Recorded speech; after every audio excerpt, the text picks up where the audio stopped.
and then it'll be the flip side for the next conference, but for this one, it's Okay. all good, okay? So it's probably not an exaggeration to say that if you ask the average Protestant on the street, flip side, what they connected with a Catholic, what prayer would they connect to a Catholic? What do you think they would say? The rosary, right? I think, first of all, they probably don't think the mass is really what we would consider to be a prayer. I think they connect the mass to a Catholic. Some Catholics don't even think of it as a prayer, actually. But, you know, it's our most important prayer, right?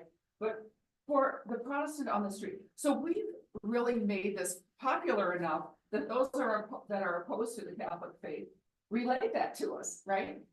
So the thing is with the rosary, as wonderful as it is and as connected as we are to it, it's not necessary for our salvation to pray the rosary, right?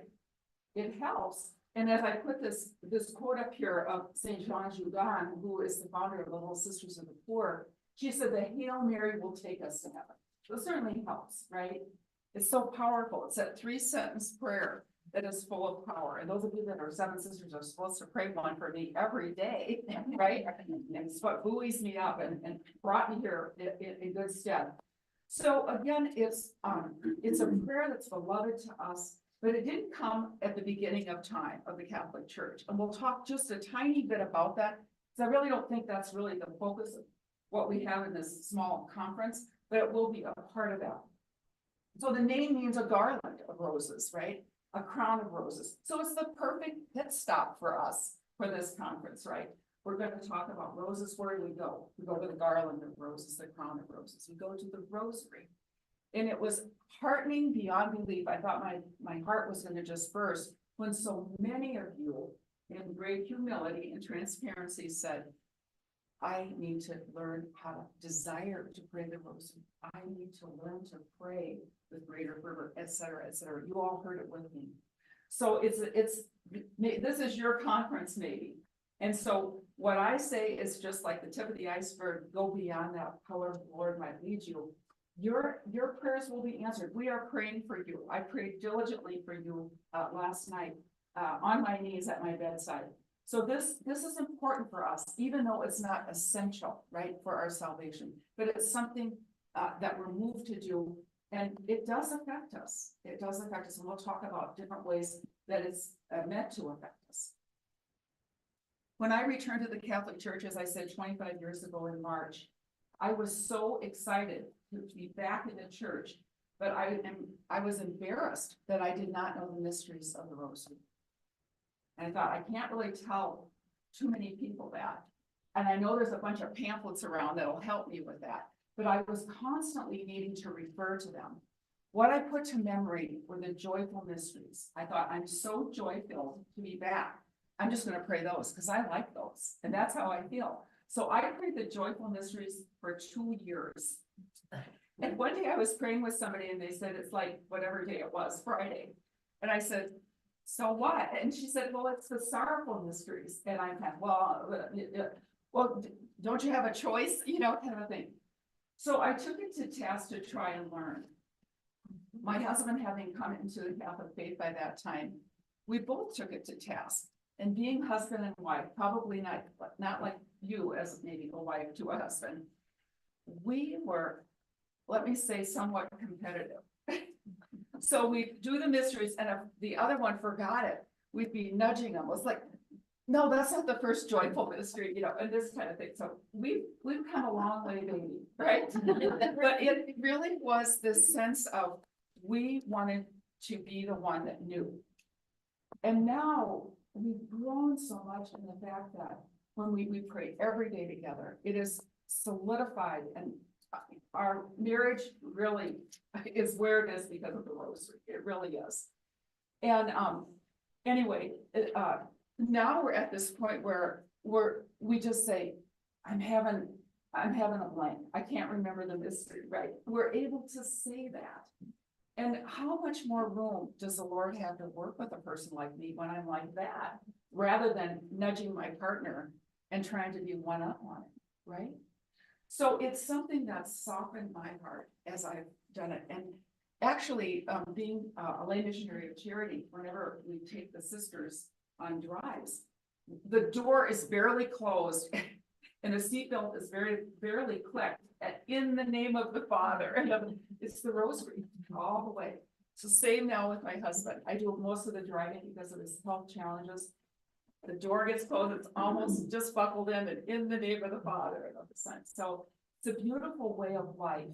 And let my enthusiasm encourage you that you would like to make it. It's just putting the toe in, but this is a person that didn't know the mysteries for a long time. Well, we have our favorites, don't we, with our rosaries, the material that they're made of, right? That we maybe like large beads or small beads, or some of you might like plastic beads, you know, cloth beads, the knotted rosaries. There's so many varieties that speak to so many people's desires. We're taking Mary's hand in a sense, right? We want that to be comfortable for us in a way, right?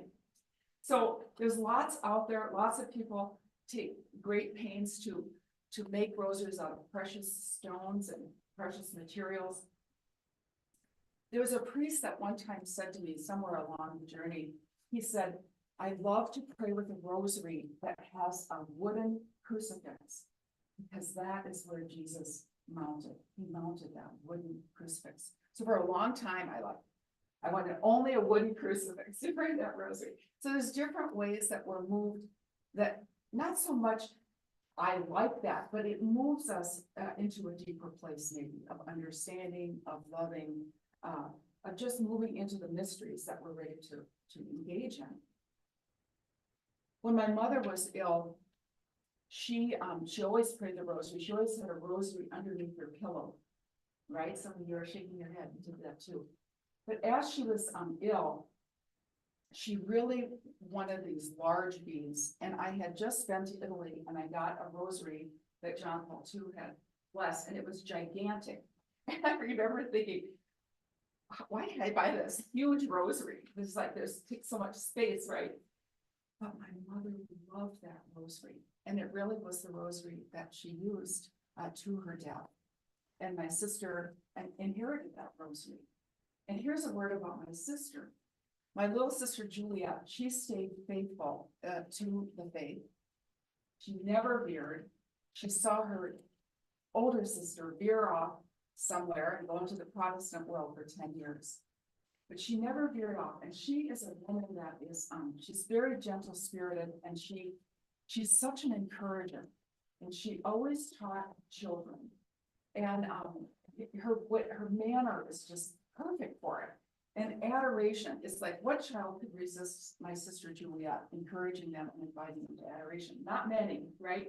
And all the stories that she had. But one of the things that she disclosed to me when I came back to the church is, she said, Janette, I encourage the rosary, and I find it so difficult to pray it. I just can't. My mind is wandering all over. This was a shock to big sister Janette, right? Because I'm thinking, that's what makes her so mellow and gentle. But she really disclosed to me, and in a way she was saying, help me. I think you could help me with this. Well, when my husband became ill and had some health challenges, she said it was what God led her to.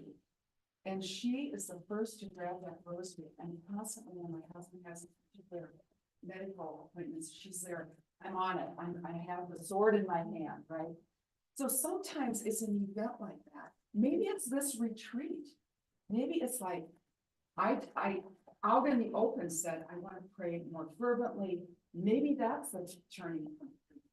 And maybe it is a crisis. Maybe it is your own health or something. So just allow that to be part of your journey. If that's something that you desire to pray the rosary more fervently, maybe something would be brought into your life that will move you in that way, that will surprise you today.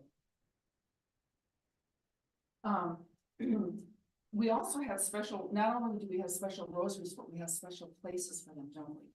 So when I'm in the car, I like to pray with a wooden rosary ring, right? I'm on the steering wheel, but I can still pray, right? And for me, it's just a new way. And I was so happy when the rosary ring that my son brought me from Italy, it broke. I said, I actually wore out a rosary. So it was kind of a neat thing that broke in two places. So that was a great victory for me to think I've come from not knowing the mysteries to breaking a rosary out of use. So that was good. So, and it's not infrequent, I'll say this first. So the religious too have rosaries on their side. Some priests wear them on their cross, like maybe the Good Father here does as well. And it's often on the left side. Why is that? Because that's where they can draw the sword, right? It's the symbolic, this is where the sword is placed, and that's where I can draw it, right? When I was a hospice nurse for a period of time, a lot of people brought those rosaries out of the bedside drawer, right? Of man or woman, right? They wanted that mother or father or sister or brother to be buried with a rosary. Oftentimes we go to wakes and we see a person clasping that rosary. It's so heartening to think this forged so much of their path in their Christian life. But there was one time when I was called to somebody's wedding. It was a Saturday. And one of the things I learned about Saturday is a lot of women died on Saturday. My own mother died on a Saturday. And so anyway, I go to this place and I knew it was going to be a woman. So yeah, it was a woman and two of her adult children. And I walked in there and I'm thinking, something doesn't look quite right. They had her rosary like draped over her right shoulder. And it just was an odd thing, you know, it wasn't in her hands, it was like draped over her shoulder. So she obviously didn't put it there.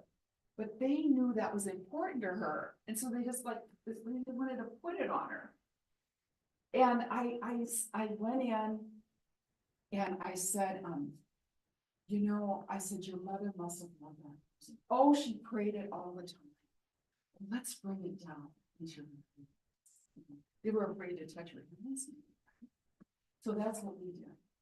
And then I added, I said, you know, in my experience as a hospice nurse, a lot of women die on Saturday. I said, it's Our Lady's Day. They said, what?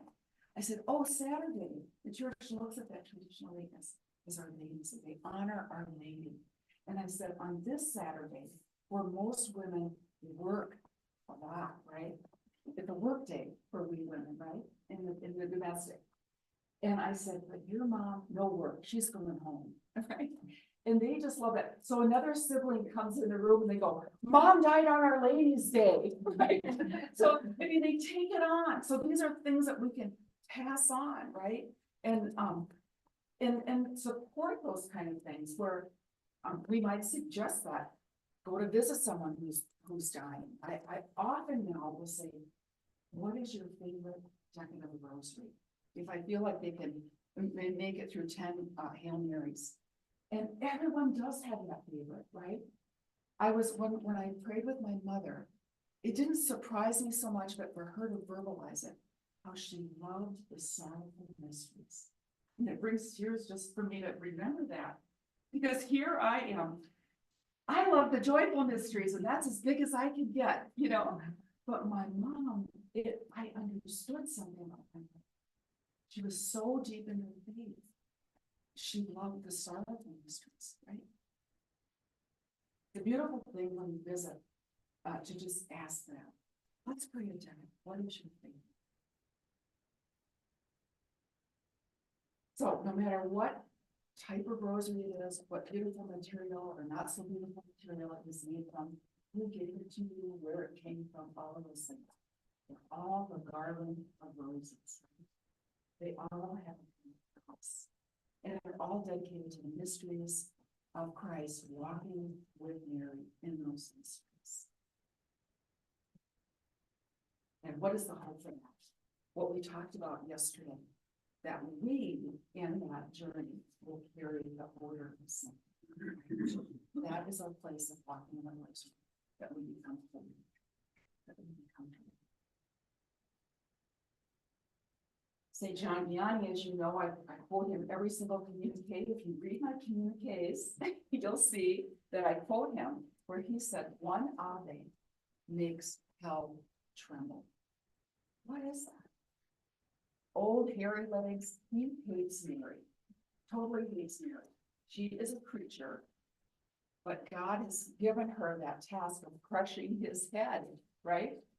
Oh, how irritating for him that a creature is going to be the one to bring his demise, right? He understands where Jesus, who's God, has power. But if you speak with exorcists or read any articles about them, they said when Mary is involved, this is when things start shaking up, right? And so the rosary is often something that is brought forward, especially in these times where old hairy legs is a little too close for comfort, right? The popes of every age, they recommended this form of prayer. Pope Francis, you often see him with a rosary in his hand, don't you? Lots of pictures have him with his rosary. We know he has a great devotion to Mary. And as I said yesterday, he brought that golden rose to the image in St. Mary Major. So Pope Francis is one that's leading the way. He loves the rosary, loves Mary. St. Leo the 13th penned 11 encyclicals on the Holy Rosary. 11. These are wonderful. They're timeless. Just to choose one a month, just to read and to bring you into a better understanding or a deeper desire to pray the Rosary.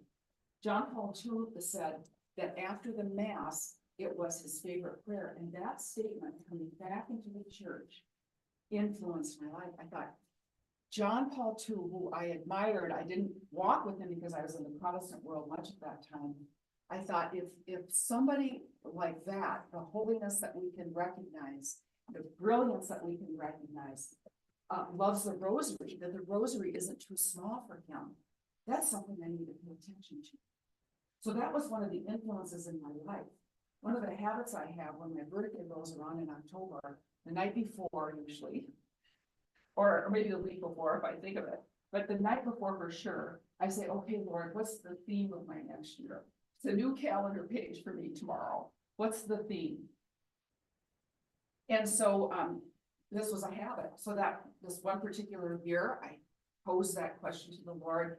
And what came to me after this pause that really brought me into a silence, so I was really listening, it was pray the Rosary every day. I'm thinking, I need help. I really need help because I was still kind of like just still using the pamphlets for the mysteries and not really being able to enter so much into the walk with Jesus and Mary, just kind of focusing on, going from beat to beat.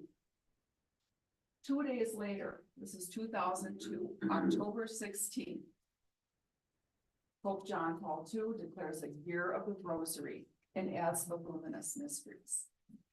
I said to the Lord, that's the help I need, right? So I just devoured that letter. It's just beautiful, and I would commend it to you. It's called Rosarium Virginis Maria. And I'm hurting Father Coulter's Latin goodness there by trying to pronounce that. But it's the year of the Rosary, so it was written in 2002. And he wanted to do it because it was his 25th anniversary of his pontificate. And so this was his give back to Our Lady, who we know we love very much. And then he offered that fourth set of mysteries. And he wasn't really the first one that really thought about that. There were others that suggested that. Father Patrick Peyton, who we'll talk about in just a minute, he also suggested that there be something really to fill in with the life of Christ. Others along the way too had that same thing, but he as Pope was able to do that. Of course, it wasn't without criticism, right? But this is the thing, I love the luminous mysteries, and my husband and I have termed them the Loomies. We love the Loomies. So you endear these things to you because you love to take that path of the Lady our Lord. And this is the way he ended that encyclical. It goes, a prayer so easy and yet so rich truly deserves to be rediscovered by you and by me both, by the Christian community. Rediscover the Rosary in the light of Scripture. He's reminding us this is what it is. This is his walk through Scripture in harmony with the liturgy. This isn't a separated thing. It's all connected. And in the context of what? Our daily lives, right? It's like taking it all and embracing everything. may this appeal of mine not go unheard. So I feel like I'm kind of an echo for what happened then, and I really would commend for you to link that.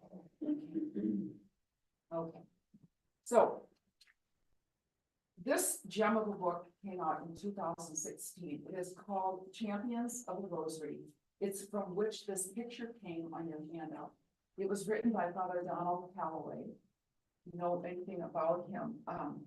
He's a Marian priest of the Immaculate Conception, and he has quite a testimony. So I would not go into that now, but it's quite a testimony. And Our Lady is so included in that. This book was given to my husband by our son. And it's so dog-eared, and we just love this book. But he takes 26 people that he describes as champions of the Rosary. Just, I guess, to limit it, but also just, he landed on that number. These are the people that are in this image. You can see there's only 2 women. And I'm bringing that up because maybe one of you can be painted right there in that empty spot as a champion of the Rosary, right? Be that 3rd woman that he would include in his next issue, right? He goes through, of course, the history of the Rosary, why pray the Rosary. It's painstaking, you can just see all of the research that went into putting this book together. But then in the middle, in the sweet center, he's got these 26 champions.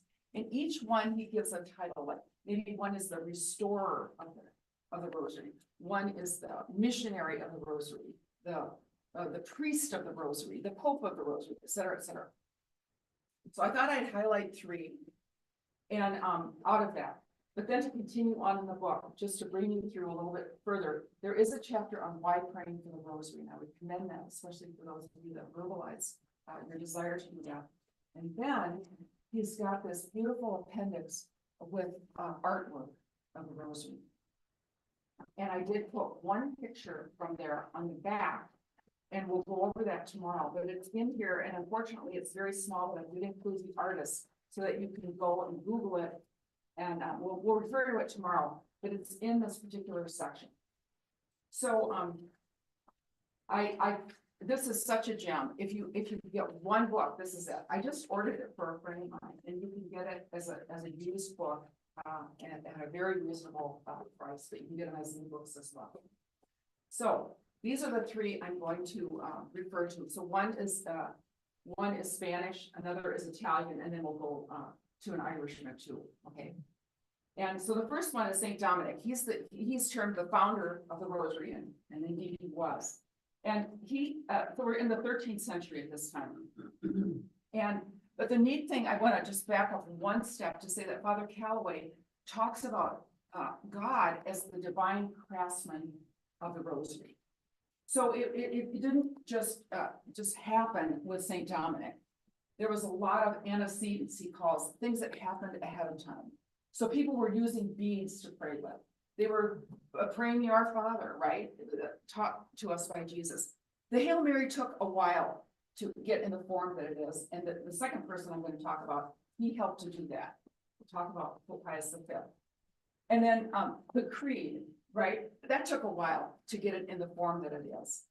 So, but it was the first time in the 13th century that all 3 of those beautiful prayers were put together, were woven together, so to speak, the Creed, the Our Father, and the Hail Mary in the way that it is.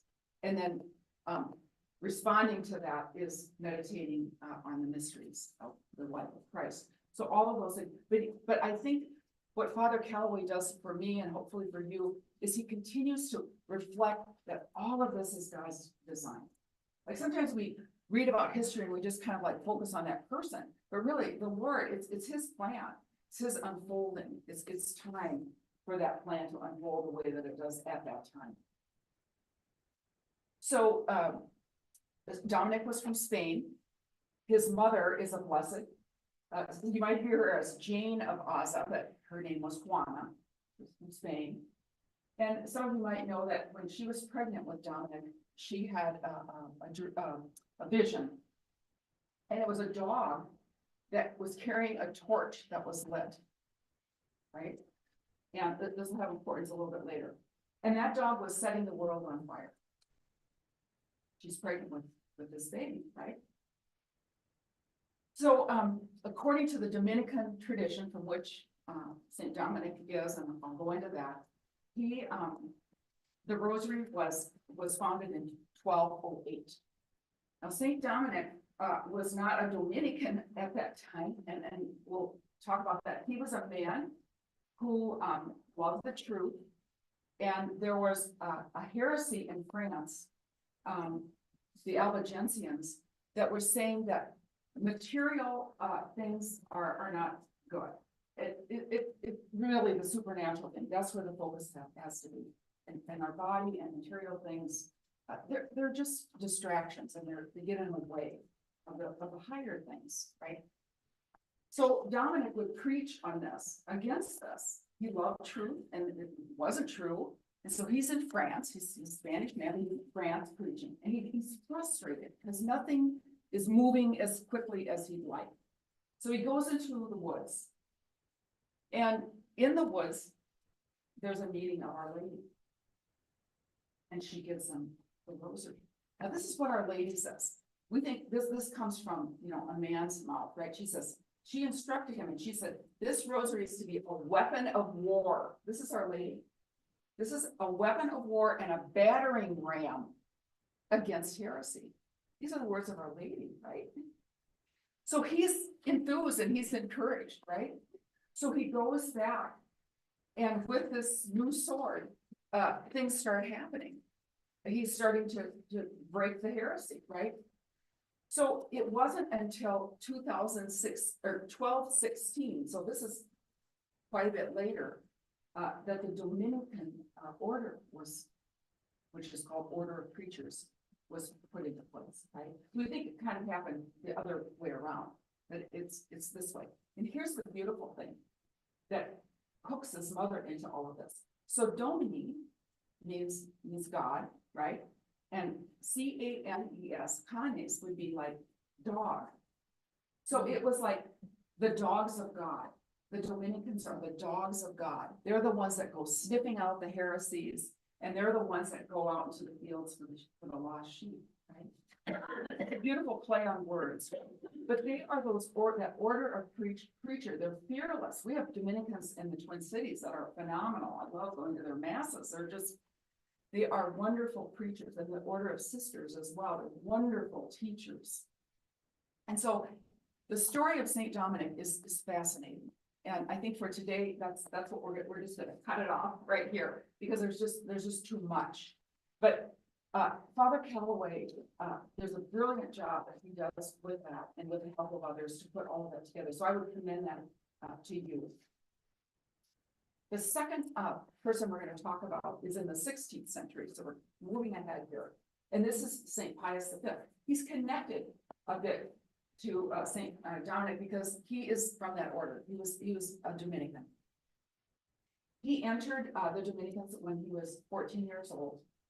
And he was a very disciplined and became a very learned young man, recognized as such. And we just celebrated his feast day, April 30th, right? And so he was elevated to Pope eventually. And at that time, the Islamic Turks were moving into the world of Christianity, and they were just like they had a plan. They're going to overtake and conquer Christianity in the Western civilization. Pius V, with his disciplined nature and his brilliance, really, he had been a great reformer of the clergy, as well as put together a catechism of Trent and all this. He did a lot of things for the church, but he was very concerned about the movement of the Ottoman Turks. And one of the things that he sensed was that we need the help of Our Lady. And so he commissioned to have all of these rosaries made. And he had rosaries that spread out all over the land.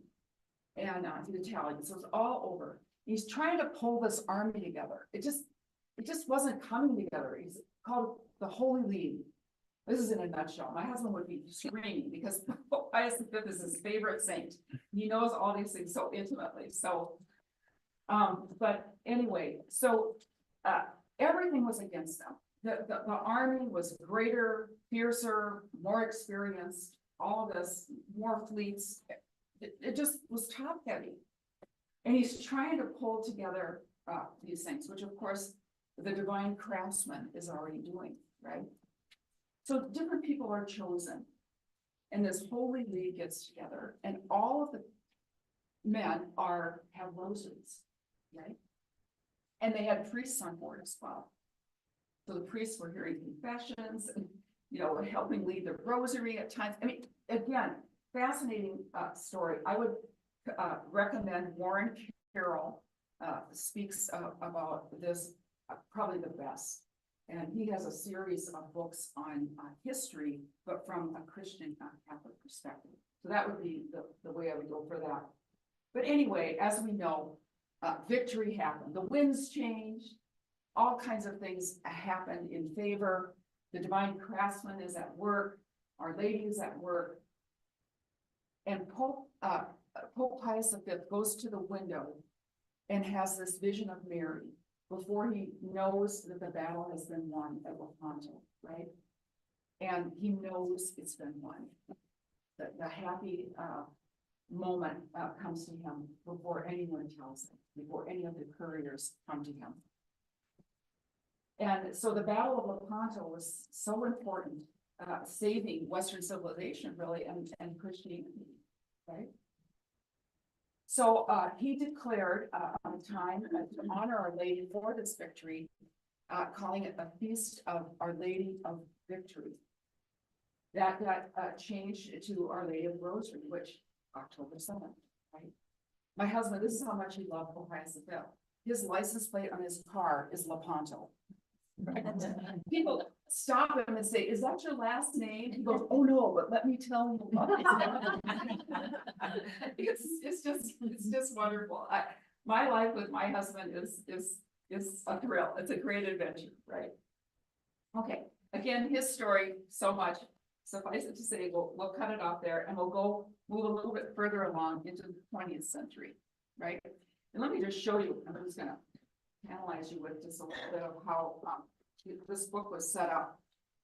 So Father Calloway has these beautiful pieces of art that announce the particular person that he's highlighting. So this one, Saint Dominic, and then he gives him that title, the founder of the Rosary, gives the dates and just kind of just basic stuff, and intrigues you to go a little bit further. But each story is really only like 3 or 4 pages, and there's lots of quotes from the particular one. Here's Pius. A lot of you know Pius of that interesting nose that he carried, right? And so here's the one of Pius. Yeah, I know it's hard when you're in the back, but again, just to give you an idea, and he called him the Dominican Pope of the Rosary. Of course, Pope Pius was faithful to his Dominican roots, right? He wore his white Dominican underneath his papal garb.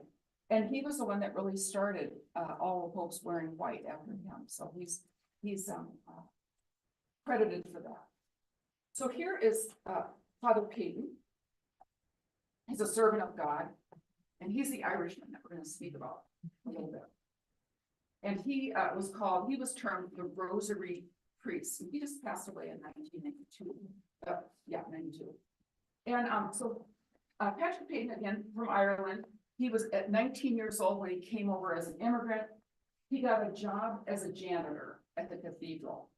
So in Scranton, Pennsylvania, there were Holy Cross priests that served that cathedral. And he was fascinated by them and the way that they had these fiery homilies, and so much so that he became a seminarian. Father Peyton contracted TB.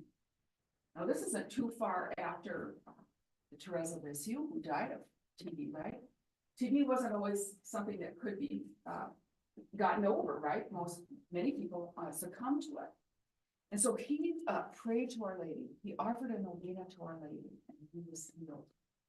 And so in gratitude for that healing, he said he wanted to just dedicate his life to help others be dedicated to Mary and to to understand the power of praying to Mary and to help promote really praying the rosary in homes. He grew up with that kind of prayer. His mother would call all of the kids in their Irish home together, and Dad would lead it. So he grew up with the strength of it and the model of a man leading the rosary, right? So he had this beautiful endearment. He would call Mary his princess, and then he called himself Mary's donkey. It's a beautiful endearment that shows a relationship that's deep enough to do that, right? Some of you might know Loretta Young. Some of you, I think, are about my age. So she was an actress, and she said this about Father Peyton, who, by the way, he got actresses and actors to come in and do like television spots about the rosary. Can you believe it? And he had radio spots that people knew these people, so they were listening, right? But Loretta Young said, "I've never seen a man love a woman so much as I've seen Father Peyton love Mary." What a beautiful testimony of a witness of a life of love, right? So he coined that phrase, "the family that prays together stays together." It is connected to the rosary, though, right? A lot of people think it's just this, and it's powerful just as it is, but it really is connected to the rosary. And he launched these rosary crusades, which, by the way, and I'm a little bit embarrassed to even say this too, my family went on one of these rosary crusades with Father Peyton. And my sister Juliette was in high school, I was in college. And we went to Italy and the Holy Land. And my sister was, not that long ago, she sent me some pictures from this thing. And here she and I are with our mini skirts standing next to Father Peyton. You know, it was the time, right? They weren't totally mini, but they were mini enough, right? But we were all happy and cheerful at this rosary crusade. And again, well, we were there. So, but so my father had a great admiration for Father Peyton, and so did Mother Teresa. She would go on these crusades, and she often spoke in ways that Father Peyton spoke. So they became friends. And there's one striking story that I kind of want to end with his story, and that is that you might remember these. There were people that they were called the People Power Revolution in the Philippines. They were trying to oust Marcos, who was a dictator, and the people there were very taken by the rosary. And there were billboards of the family that prays together stays together, and other types of things that were quotes of Father Peyton. So you might remember these pictures or reading history about it. These people had their rosaries, and they were praying the rosary, and they were standing in front of tanks, in front of artillery tanks, fearless. You know, they had their weapon, and not one shot was fired in this revolution, and it was a successful revolution. So it's an amazing. So here's the power of that battering ram of heresy, right?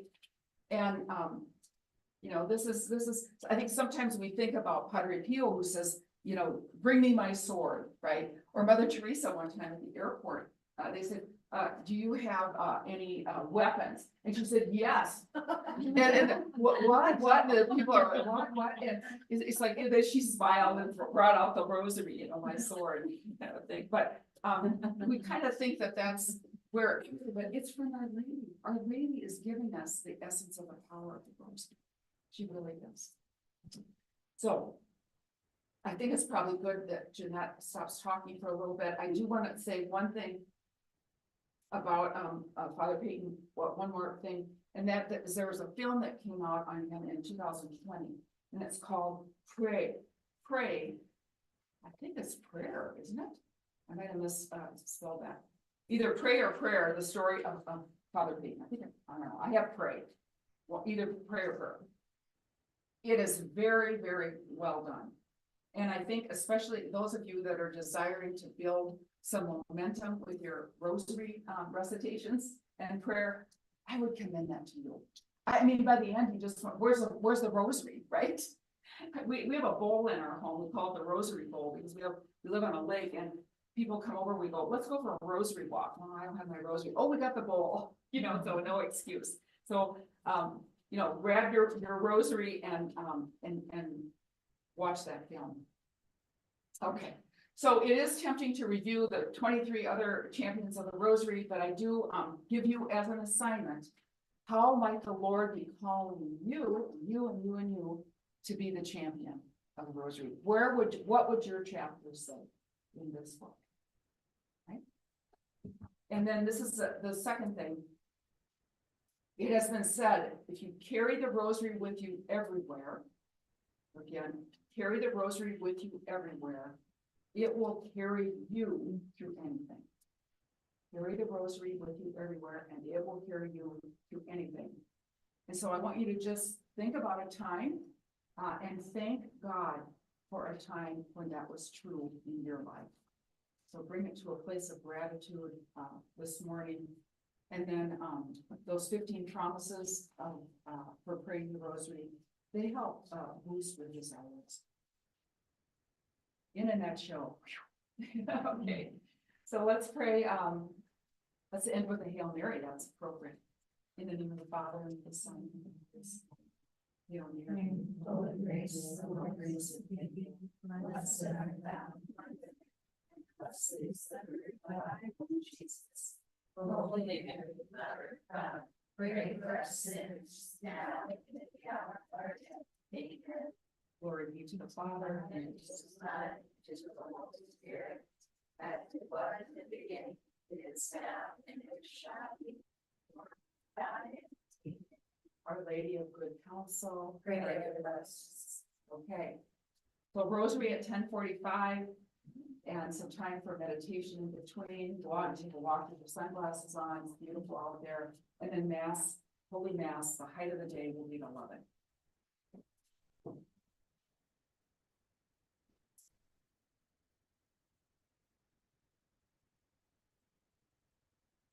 One more plug on the book. Father will sign it. I asked. I think it's only one. Maybe this one is good to buy. I took it as a sample. Is that what they said? There's on that. He must have a box somewhere. Yeah, I'm sure. Into the display. I'll put this one back. What was the name of that movie again that you were recommending? Which one? The movie. Oh, it's either Pray, the story of Patrick Peyton. I think it might be, that's what I wrote. Pray, the story of Patrick Peyton. It is so good. It's, yeah. The battering ram was named by whom? The rosary, as far as it being referred to that way, is that Saint Dominic For or which one? the battering ram? That's Our Lady. Oh, That's she's Our there. Lady. Okay. Okay. Back to silence.